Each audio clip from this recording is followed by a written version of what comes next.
want you to get as much out of your dog training program as possible. So I've got a few things to cover for you. Around week 2 to 3, students hit a fork in the road, kind of where you're going to decide if you're going to do the direct route or you're going to do the scenic route, which we'll talk about.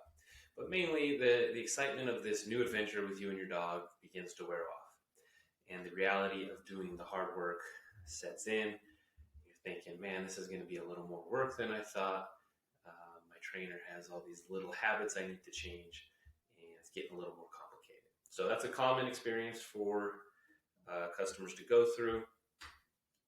And like I said, there's a direct route and there's a scenic route. Think of your training as we're teaching you how to go from here in Salt Lake to St. George, and that's our goal. A lot of customers, instead of going the direct route, they take some side streets. So we know the way. We've trained so many dogs. We're adjusting our program constantly, and we're adjusting your program specifically to your dog's personality, your personality. All those come into play with us, and we adjust things to how we feel it will work best for you. So we do give you step-by-step instructions, and you can choose to follow your friend's advice, follow what worked with your last dog, or you can follow your gut. But following our steps is going to get you to where you're going much faster. And that is, after all, what you're paying us for, is you want us to help you get through these things as quickly as possible and get you there with as few speed bumps and detours as possible.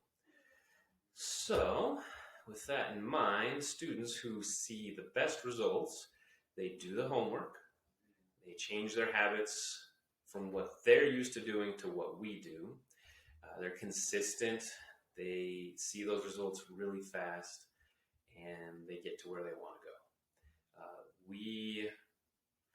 We try and tell you, my ideal would be to just tell you, hey, if this dog was going to my house today, this is what I would do. And if you could do all those things, that will get you to St. George the fastest.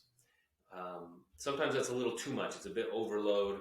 You've got a lot of things on your plate. You've got a job. You've got a family.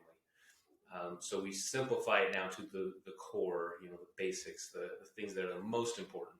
And we start there, and then as you get those habits down, then we can add on a couple more, because once a habit is established, then it becomes a little more subconscious, and it doesn't take effort from you like it will in these first few weeks. So students who don't see the results, they'll sometimes do the homework. They keep more of their current habits. They're inconsistent when they do the homework. They'll see some temporary results thanks to the hard work that we do with your dog, and also to the work that they put in as well. But those results tend to fade away pretty quickly. Some people get lucky, and their dog's just really easy, and it just kind of flows, and the dog kind of just picks it up. But most of the time, that's not going to be the case. You're going to need to be consistent. And then they end up in Grand Junction, Colorado. And some end up staying there for a while, and then they get back on track and end up getting to where they wanted to go.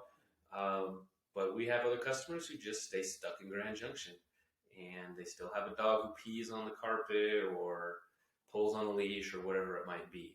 But they never quite get out of that rut, and we're always reaching out and trying to get them back on track. So we hope that you won't be one of those.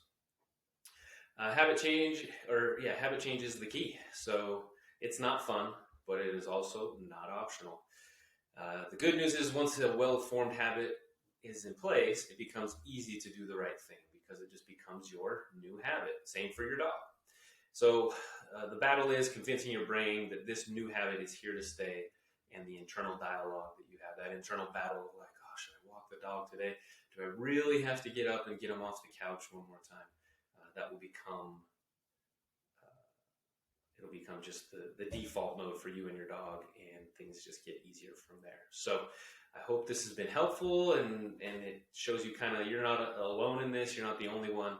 Everyone's going through this little emotional journey as they go through our training program. So reach out with any questions, and we're always here to help.